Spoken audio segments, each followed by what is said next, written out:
Hello students, this is the third video lecture of chapter 12 Electricity, class 10th Science.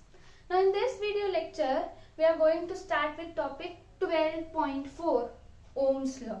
जैसे according to Hindu mythology या in Hindu mythology वो OM वाला जो ओम होता है that is very important, है ना. important मतलब is having a very significant role, है ना. ठीक है, बहुत सारे मंत्र वगैरह, और in fact it is known that universe में भी वो ऐसा ओम ऐसा वाला साउंड गूंज रहा है ना. दैट मीन्स व्हाट कि जितना इम्पोर्टेंट हिंदू माइथोलॉजी में ओम है वैसे ही चैप्टर 12 इलेक्ट्रिसिटी में Ohm's law is having very significant, है ना. मतलब इस चैप्टर, इस पिक्चर का जो हीरो है दैट इज ओम. ओके, बहुत आए ना साइंटिस्ट. अभी सबसे पहले एंड्रे मेरी एम्पियर आया था, उसके बाद एलेजेंड्रो वोल्टा आया था, पर सबसे ज्यादा इंपॉर्टेंट है ओम्स लॉ, क्योंकि बहुत बार ये क्वेश्चन ऐसा पूछा जाता है, डायरेक्ट क्वेश्चन आता है स्टेट ओम्स लॉ. चलो तो वहीं से शुरू करते हैं इस लेक्चर को कि अगर मैं बोलती हूँ Ohm's law, state Ohm's law, कैसे ओम्स लॉ को स्टेट करेंगे. तो इन 1827, कब की बात है, 1827, a German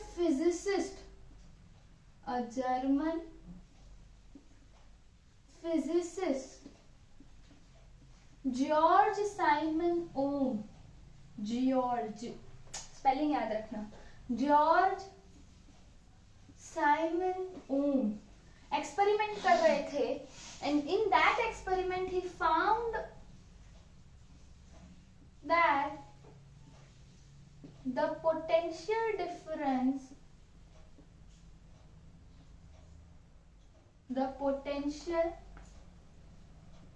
difference across the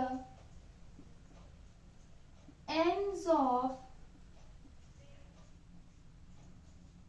a given metallic wire in an electric circuit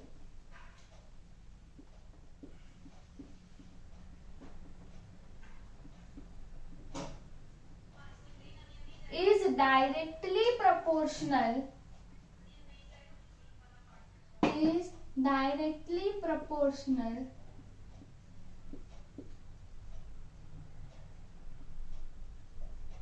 ठीक है, is directly proportional to the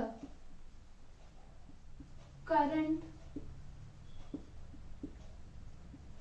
flowing through it या passing through it. देखो, कोशिश करो लॉ को एज इट इज जैसा लिखोगे दैट वुड बी बेटर. समझते हैं, कुछ ज्यादा मतलब ज्यादा नहीं है, मतलब ऐसा कुछ इतना है नहीं. इसका मतलब ये है कि जो जॉर्ज साइमन ओम थे 1827 में उन्होंने एक्सपेरिमेंट्स परफॉर्म किए. बोला कि हमने सर्किट में अलग अलग मेटेलिक वायर्स रखी, ठीक है. तो उन्होंने मान लो ऐसा कुछ सर्किट लिया और ये मेटेलिक वायर्स उन्होंने अलग अलग रखी सर्किट में, ठीक है, और उन्होंने इलेक्ट्रिक करंट पास कराया. क्या मेजर कर रहे थे, potential difference across that wire. याद करो, वोल्ट मीटर जो है हमेशा पैरेलली कनेक्ट होता है एक इलेक्ट्रिक सर्किट में.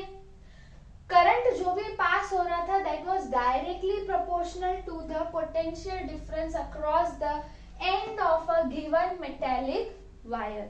मतलब अगर मैं मैथमेटिकली कहूं कि मैं ओम्स लॉ को कैसे लिख सकती हूँ, तो मैथमेटिकली, है ना, mathematically potential difference across that metallic wire is directly proportional. समझते हो ना कि जैसे जैसे मैं पोटेंशियल डिफरेंस बढ़ाऊंगी वैसे वैसे करंट सर्किट में बढ़ेगा. या मेरे हाथ में तो करंट आसानी से बढ़ा सकती हूँ, जैसे जैसे मैं सर्किट में करंट बढ़ा रही हूँ पोटेंशियल डिफरेंस भी बढ़ेगा. That is the meaning of directly proportional. So potential difference is directly proportional to the electric current. Okay, potential difference कहाँ पे, potential difference across the ends of a given metallic wire. Okay ना, मुझे ये proportionality sign है ना अच्छा नहीं लगता। मुझे ये प्रोपोर्शनैलिटी साइन को किससे रिप्लेस करना है, इक्वल टू से। तो मुझे ये हटाना है, इक्वल टू डालना है, तो मुझे यहाँ पे लिखना पड़ेगा constant multiplied by I. v is equal to constant multiply by, अगर मैं i को कांस्टेंट से मल्टीप्लाई, कोई कांस्टेंट से मल्टीप्लाई करती हूँ तो मेरा ये proportionality sign is replaced by equal to sign. क्या बोला मैंने कि पोटेंशियल डिफरेंस और i का रिलेशन मुझे इक्वल टू चाहिए, मुझे ये साइन नहीं अच्छा लगता है, तो मुझे क्या करना पड़ेगा, इक्वल टू साइन डालने के लिए मुझे i को कांस्टेंट से मल्टीप्लाई करना पड़ेगा। इस केस में कांस्टेंट क्या है, v is equal to R I. तो हमें v पता है, v क्या है, पोटेंशियल डिफरेंस। v क्या है, potential difference. What is the unit of potential difference, that is volt, that is volt. I is the electric current, I is the electric current. What is the unit of electric current? Ampere. Okay. So the remaining R is nothing but resistance. R क्या है, capital R क्या है, resistance. Okay. And this was the this is the way how you have to state Ohm's law. Okay.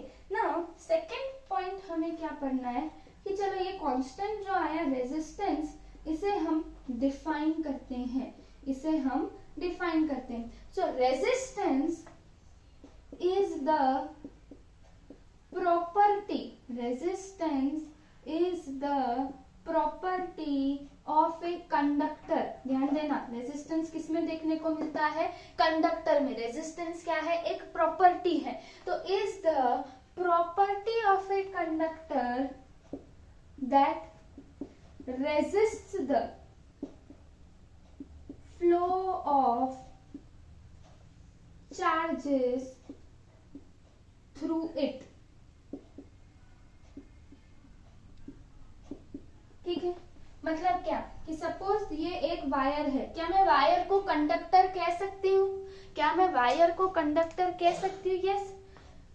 कोई भी substance जिसमें से current flow हो रहा है, जैसे कि वायर, तो वायर अभी के लिए समझो this is a conductor, this is a conductor. Okay, तो कंडक्टर में जब चार्जेस फ्लो कर रहे होते हैं तो बीच में क्या आता है, बैरियर। बैरियर मतलब बम्पर आते हैं, है ना। कार चलाने वक्त हमेशा रोड सीधा होता है क्या, नहीं। और अगर तुम गांव में गए तो बात और बिगड़ गई, क्यों, इधर उधर खड्डे खड्डे ऐसा ऐसा जो भी।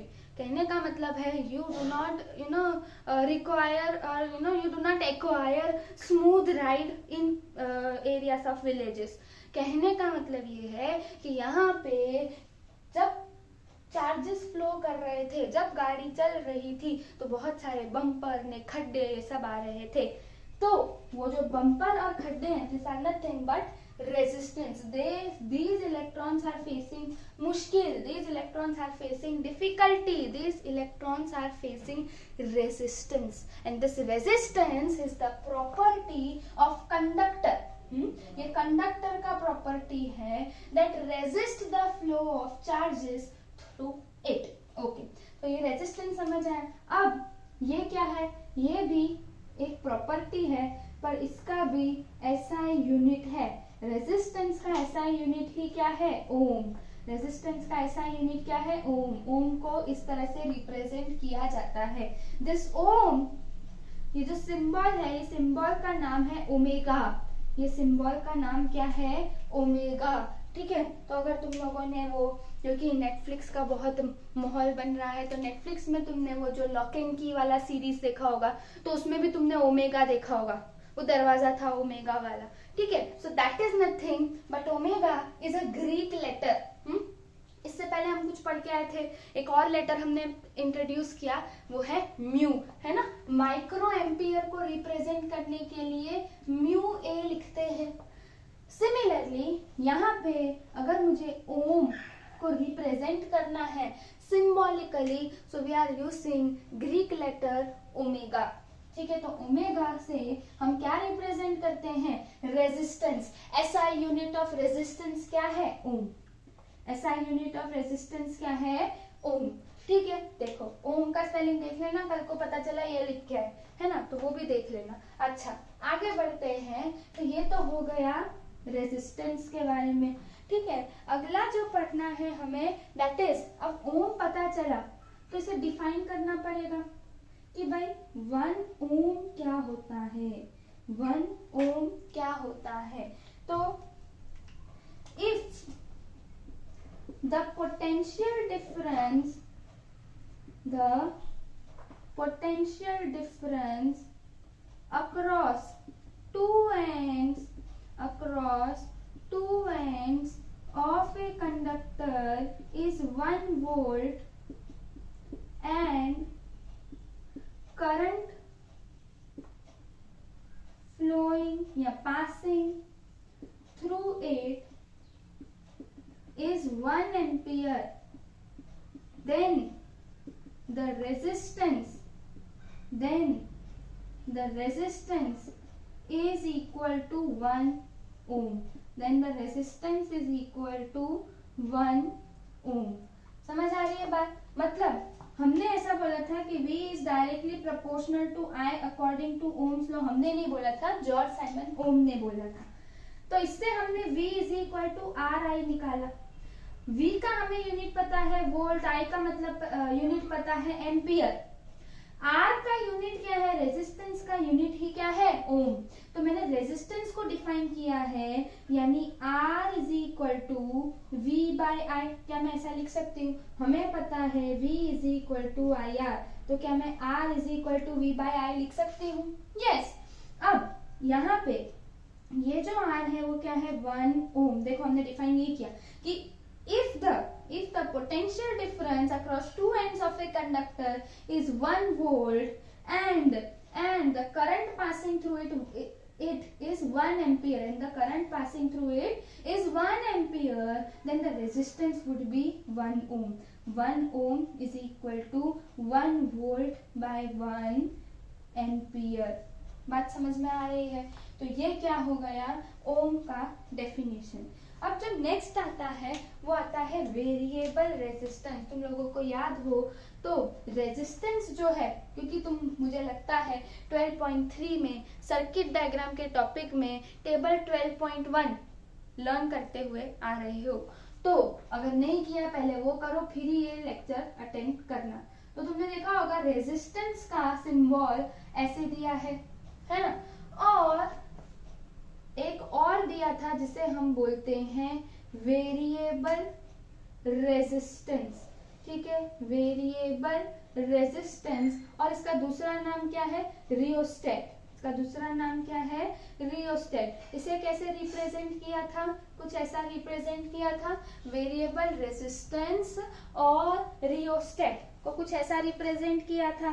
ठीक, तो अब अगर हम बात करें वेरिएबल रेजिस्टेंस की, तो variable resistance is a component used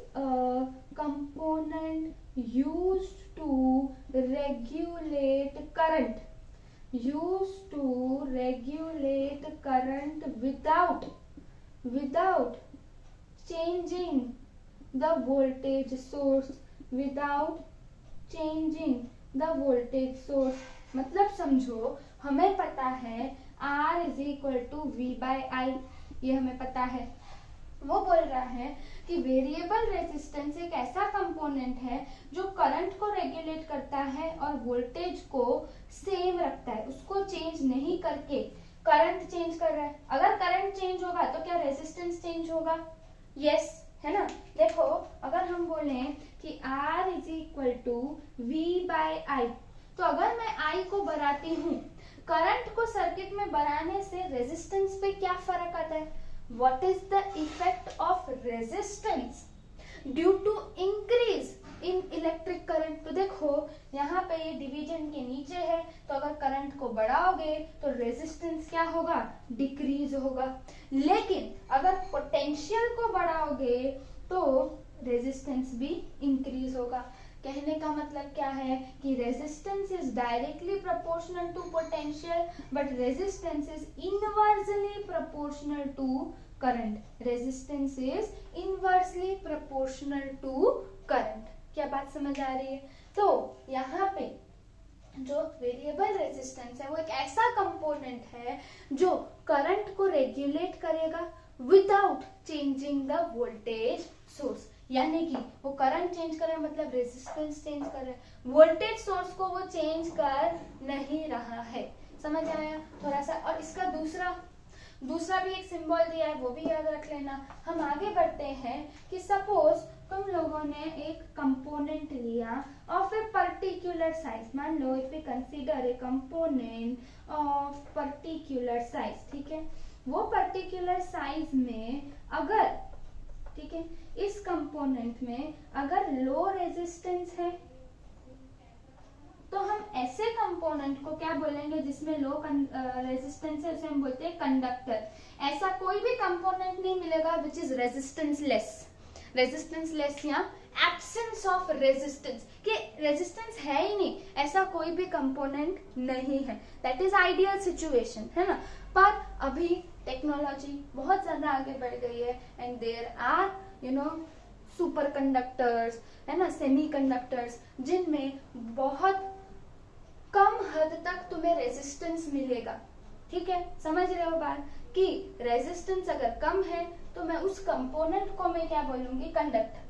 अगर वही कंपोनेंट वही साइज का, उसमें अगर मैं एप्रिशिएबल रेजिस्टेंस देखती हूँ, थोड़ा सा एप्रिशिएबल रेजिस्टेंस देती हूँ उस कंपोनेंट में, तो उसको मैं बोलूंगी रेजिस्टर। उसको मैं क्या बोलूंगी, रेजिस्टर। तो रेजिस्टर का जो सिंबल है वो ऐसा है। बात समझ आ रही है? अच्छा, आगे अगर वही कंपोनेंट उसी पर्टिकुलर साइज का, अगर मैं उसमें हाई रेजिस्टेंस देती, बहुत सारा रेजिस्टेंस अंदर डाल देती हूँ, तो अगर बहुत सारे बम्पर डाल दिए तो क्या चार्जेस फ्लो कर पाएंगे? करेंगे, लेकिन ना के बराबर। मतलब क्या, इंसुलेटर। क्योंकि हमें इंसुलेटर और कंडक्टर तो पता है, लेकिन रेजिस्टर क्या है? Resistor is a conductor. Resistor is a conductor, conductor ही है, having appreciable resistance. Resistor is a conductor having appreciable resistance. नहीं तो वही पर्टिकुलर साइज का अगर कंपोनेंट में लो रेजिस्टेंस है तो कंडक्टर, हाई रेजिस्टेंस है तो इंसुलेटर। पर अगर कंडक्टर में एप्रिशिएबल रेजिस्टेंस है तो मैं उसे क्या कहूंगी, रेजिस्टर। ठीक है, तो अब ये जो हमने टॉपिक पढ़ा है इस बेसिस पे हम क्वेश्चंस देखते हैं। So, first question is state Ohm's law. भाई वीडियो लेक्चर के स्टार्ट होने पे ही Ohm's law कैसे स्टेट करना है, मैथमेटिकली कैसे रिप्रेजेंट करना है, दैट वी हैव डिस्कस्ड, है ना। So I would be skipping this portion. Next उसका टेल क्वेश्चन क्या बोलता है कि draw a labelled circuit diagram to verify this law in laboratory. तो मान लो तुम लेबोरेटरी में कोई एक्सपेरिमेंट परफॉर्म कर रहे हो, कोई एक्सपेरिमेंट मतलब ऐसा एक्सपेरिमेंट परफॉर्म करना है जिससे तुम ओम्स लॉ का प्रूफ दे सकते हो कि भाई हाँ, जॉर्ज साइमन ओम ने सही कहा था। वैसा कुछ करना है। If you draw graph between potential difference and the current flowing through it through the conductor, what kind of curve will you get. Experiment किया, जो तुम्हारे पास डेटा मिला, तुम्हें जो भी तुम्हारे पास वैल्यूज आई, वो पोटेंशियल डिफरेंस और करंट की वैल्यूज लेकर तुम्हें एक ग्राफ बनाना है, पोटेंशियल डिफरेंस वर्सेस करंट। और तुम्हें कैसा कर्व मिलता है, टेढ़ा मेढ़ा, स्ट्रेट, ठीक है, कैसा कर्व मिलता है वो बताना है। Explain how would you use this graph to determine the slope. कि भाई स्लोप अगर तुम्हें डिटरमाइन करना है, यानी कि रेजिस्टेंस तुम्हें निकालना है, कैसे निकालोगे resistance from potential difference and current. चलो एक एक करके देखते हैं कि draw a label circuit diagram to verify this law in laboratory. तो तुम अगर टेक्स्ट बुक को ध्यान से पढ़ रहे होंगे तो तुम्हें उसमें मिलेगा कुछ ब्लू कलर का बॉक्स, और जिसमें वो एक्टिविटी के बारे में बता रहे हैं। ओम्स लॉ शुरू होने से पहले एक्टिविटी दी है वहां पे, और वो एक्टिविटी इसी बेसिस पे है कि मान लो हम एक सर्किट डायग्राम अभी बनाते हैं, ठीक है। तो जब मैं बना रही हूँ तो ना ही 10-10 सेकेंड करके आगे बढ़ाना और ना ही मुझे स्किप कर देना। तुम भी साथ में ये बनाओ तो तुम्हारे दिमाग में रह जाएगा, ठीक है। तो ये माइनस हो गया, ये प्लस हो गया, ठीक है। और यहाँ से नीचे से हमने एक रेजिस्टर लगा दिया। वोल्ट मीटर हमेशा पैरेलली अरेंज्ड होता है, एम मीटर हमेशा सीरीज में अरेंज होता है। हमने की लगा दी और ये सर्किट को बंद कर दिया। देखो, this is the simple circuit diagram. बताओ करंट कहाँ से कहाँ फ्लो होगा? तो मैम आपने क्लोज सर्किट तो बनाया नहीं है। तुम देखना वहां पे टेक्स्ट बुक में ऐसे डॉटेड लाइंस दी होगी, ऐसे कुछ डॉटेड लाइंस दी। अब ये डॉटेड लाइंस का सिग्निफिकेंस क्या है?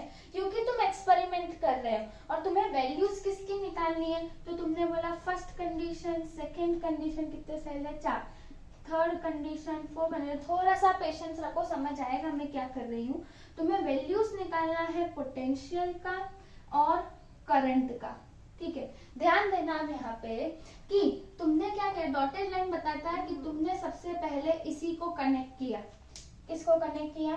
यहाँ से कनेक्ट किया। तो अगर तुम देखो तो सर्किट क्या होगा? ये वाला सर्किट होगा कि नहीं? इतना ही सर्किट होगा, ये तो होगा ही नहीं, ठीक है, क्योंकि यहाँ से हमने क्या कर दिया। तो इस पूरे सर्किट में एक ही सेल है with 1 positive and 1 negative terminal. क्या यहाँ तक समझ आया? अब मैंने जब यहाँ से इतना कनेक्ट किया, ठीक है, फिर मैंने क्या किया, तो मुझे पोटेंशियल तो पता है, समझो x, और जो करंट है मैंने एम मीटर से उसकी वैल्यू निकाल दी, समझो y, ठीक है। वोल्ट मीटर की वैल्यू मुझे वोल्टेज की वैल्यू मुझे वोल्ट मीटर से मिलेगी, पोटेंशियल डिफरेंस की वैल्यू मुझे वोल्ट मीटर से मिलेगी, आई की वैल्यू मुझे एम मीटर से मिलेगी। तो जब मैं करंट पास कराती हूँ तो मुझे वी और आई की वैल्यू मिल जाती है। नेक्स्ट टाइम मैंने क्या किया कि अब मैंने यहां से कनेक्ट किया सर्किट को, ठीक है, सर्किट को यहां से कनेक्ट किया। तो क्या होगा, इतना पूरा सर्किट आएगा। अब इस बाहर सर्किट में कितने सेल्स है? 2 सेल है, समझ आ रहा है? अब मैंने 2 सेल लिया तो क्या होगा, तो V की वैल्यू कुछ A आएगी, I की वैल्यू B आएगी, है ना, क्योंकि इस बार मैंने सेल का जो पोटेंशियल डिफरेंस हम दे रहे हैं वो चेंज होगा क्योंकि हमने वोल्टेज चेंज कर दिया, है ना। अब अगली बार तीसरे केस में मैंने क्या कर दिया, 3 सेल ले लिए, मैंने 3 सेल ले लिए। तो क्या होगा, तो फिर कुछ आएगा ZW वैल्यू I का, ठीक है। फिर उसके बाद यहाँ से 4 सेल्स मैंने अरेंज कर दिए साथ में, और फिर सर्किट डायग्राम देखा तो मुझे कुछ वैल्यू मिला, चलो ना U और V, ठीक है। ऐसे करके कुछ कुछ मुझे वैल्यूज मिले। वो बोलता है एक्सपेरिमेंट तुमने परफॉर्म किया, जो एक्सपेरिमेंट परफॉर्म किया उसका सर्किट डायग्राम ड्रॉ करो। Draw a labelled circuit diagram. क्या लेबल्ड है? नहीं। तो तुम्हें बताने का ये बैटरी है, ये वोल्ट मीटर है, ये रेजिस्टर है R, ठीक है, एम मीटर है, की है, वो तो तुम बता सकते हो। क्या मिसिंग है ये सर्किट डायग्राम में? अभी भी कुछ मिसिंग है, वो है डायरेक्शन ऑफ करंट, ठीक है। करंट का तुम्हें डायरेक्शन दिखाने आना चाहिए। मतलब क्या, positive to negative, positive to negative, ये दिखाना बहुत जरूरी है, ठीक है। और तुम इसको एग्जाम में कैसे ड्रॉ करोगे, बस ऐसे करके। वो डॉटेड लाइंस बता रहा है कि कभी तुमने यहाँ से कनेक्ट किया, कभी यहाँ से कनेक्ट किया, कभी यहाँ से, कभी यहाँ से, ऐसे 4 केसेस तुमने किए और 4 बार यही एक्सपेरिमेंट को दोहराया, रिपीट किया ये एक्सपेरिमेंट को। तो क्या मिला मुझे, different values of V and different values of I मिला। यहाँ तक ठीक। अब इसके बाद उन्होंने क्या बात किया, इसके बाद बोला कि तुम्हें जो if you draw a graph, हमें क्या करना है, ग्राफ बनाना है। बिटवीन, किसके बीच में ग्राफ बनाना है, तो graph between the potential difference and the current flowing through it. तो potential difference and current flowing through it, ठीक है। तो जब तुम सच में वहां पे ग्राफ ड्रॉ करोगे, मान लो सच में जब आंसर लिख रहे हो, तो उसमें भी तुम्हें बस स्कीमेटिक रिप्रेजेंटेशन बताना है, स्कीमेटिक ऐसे वैल्यूज नहीं लिखनी इतना एम्पियर। जबकि तुम वो टेक्स्ट बुक वाली एक्टिविटी में देखोगे ना, तो उसमें क्या होगा, वो बताएंगे कि इतना एम्पियर पे इतना वोल्ट या इतना पोटेंशियल डिफरेंस, ऐसा वैल्यूज नहीं लिखनी, बस हमें बताना है। हम ये देखेंगे कि जो हमें एक्सपेरिमेंटल वैल्यूज मिली थी, उससे हमें पता चलेगा कि जो हमें कर्व मिलेगा वो कैसा होगा, स्ट्रेट लाइन। वो बोलता है कि what kind of curve will you gate, तो हमें स्ट्रेट लाइन मिलेगा, हमें स्ट्रेट लाइन कर्व मिलेगा।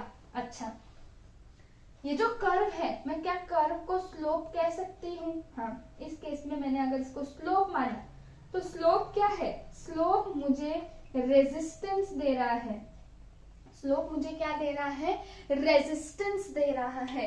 तो वो बोल रहा है कि क्या आप इस ग्राफ को यूज करके रेजिस्टेंस फाइंड कर सकते हो? हाँ, अगर स्लोप है, ठीक है, स्लोप, तो स्लोप इज इक्वल टू, ये देखो 90 डिग्री बन रहा है कि नहीं, slope is equal to perpendicular by base, और इसी को कुछ टेन थीटा भी कहते हैं, अगर तुम्हें पता हो तो। परपेंडिकुलर, अगर ये वैल्यू देखोगे, this is perpendicular and this is your base, ये तुम्हारा बेस है, ये तुम्हारा परपेंडिकुलर लेंथ है। तो परपेंडिकुलर लेंथ मुझे किसका वैल्यू देगा? मुझे वोल्टेज का वैल्यू देगा। और बेस मुझे किसका वैल्यू देगा? आई का वैल्यू देगा। स्लोप क्या है? मेरा रेजिस्टेंस। मतलब देखो R is equal to V by I, मतलब अगर तुम्हें स्लोप निकालना है या रेजिस्टेंस का वैल्यू निकालना है, तुम ये फॉर्मूला फॉलो कर सकते हो, ठीक है। इसमें से ये वैल्यू ले लो तो तुम्हें फर्स्ट केस का रेजिस्टेंस मिल जाएगा, ये वैल्यू ले लो A बाई B, तो तुम्हें रेजिस्टेंस ऑफ सेकेंड केस मिल जाएगा। बात समझ आ रही है? तो इस तरह से you have to solve this question, है ना? अच्छा था ना क्वेश्चन? तो कहने का मतलब क्या है, ऐसे क्वेश्चन 5 मार्क में आ सकते हैं। दूसरा क्वेश्चन देखते हैं। तो देखो, calculate the resistance of an electric bulb which allows a 10 ampere current when connected to a 220 volt power source। हमें क्या कैलकुलेट करना है? रेजिस्टेंस कैलकुलेट करना है। So we know R is equal to V by I। Value substitute करनी है, volt दिया है 220 वोल्ट, I दिया है 10 एम्पियर, ठीक है। तो 22 मेरा रेजिस्टेंस है। ऐसा लिख के आओगे तो गलत माना जाएगा। क्यों भाई? यूनिट कौन लिखेगा, ठीक है। तो ऐसे छोटे मोटे क्वेश्चंस में गलतियां कहाँ होती है? यूनिट बराबर लिखा कि नहीं। अब यहाँ पे भी यूनिट लिखना जरूरी है। फॉर्मूला लिखोगे उसी बेसिस पे लिखोगे according to Ohm's law R is equal to V by I, ठीक है। ऐसा ही नहीं R is equal to V by I, ऐसा 220 बाय 10, 22 रेजिस्टेंस है। क्या 220 क्या है? वोल्ट है, ठीक है। 10 क्या है? एम्पियर है, करंट है। समझ आ रहा है? तो इस तरह से यू हैव टू सॉल्व। देखो, डायरेक्ट फॉर्मूला बेस्ड क्वेश्चन था, ठीक है, 2009 में पूछा था। अगर ये याद रहेगा, ओम्स लॉ याद रहेगा, तो यहाँ गड़बड़ी करोगे तो कहीं पे भी हम गड़बड़ नहीं करेंगे, है ना। चलो आगे बढ़ते हैं। नेक्स्ट आता है डिफाइन रेजिस्टेंस। क्या है? Property of a conductor to resist the flow of charges, है ना। जो बम्पर बीच में आ रहे हैं, दैट इज व्हाट? रेजिस्टेंस, है ना।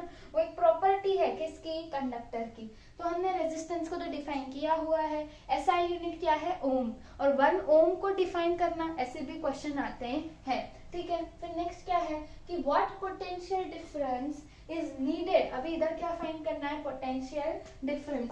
तो आंसर 4 पोटेंशियल डिफरेंस हमें फाइंड करना है। करंट हमें दिया है 5 ampere through the electric appliance having a resistance of R हमें दिया है 18 ओम, ठीक है। तो फिर से हमें पता है according to Ohm's law V is equal to IR या V is equal to RI, जैसा लिखना है लिखो। यहाँ पे हमें ये फाइंड करना है, रेजिस्टेंस हमें दिया है 18 ओम, ठीक है। और हमें करंट क्या दिया है? 5 एम्पियर, बराबर।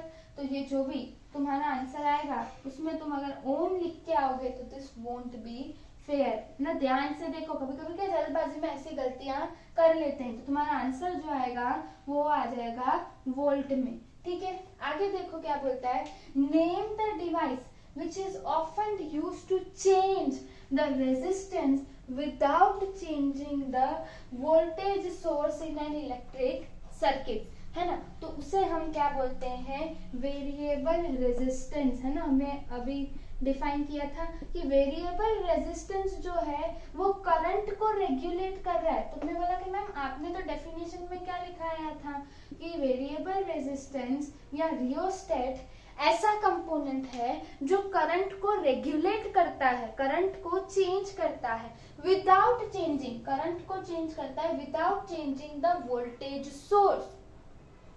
तो यहाँ पे तो मैम चेंज रेजिस्टेंस लिखा है, तो भाई तुम अगर करंट को चेंज कर रहे हो तो रेजिस्टेंस भी चेंज होगा ना। According to this relation V is equal to क्या होगा, नहीं V इज इक्वल टू नहीं, R is equal to V by I। अगर तुम करंट चेंज करो, भले इसको सेम रखो, भले इसको कांस्टेंट रखो, without changing the voltage source, if you are changing the current तो ऑब्वियसली रेजिस्टेंस भी चेंज होगा। तो उसने थोड़ा सा घुमा के पूछा, क्या पूछा कि भाई changing resistance without changing the voltage source, voltage source को चेंज किया नहीं, तो ऐसा कौन सा डिवाइस है। अगेन वेरिएबल रेजिस्टेंस, या तो उसको क्या बोलते हैं रियोस्टेट, उसका सिंबल याद रख देना। दो तरीके से रिप्रेजेंट करते हैं वो याद रख लेना। तो इस बेसिस पे 12.4 ओम्स लॉ खत्म होता है।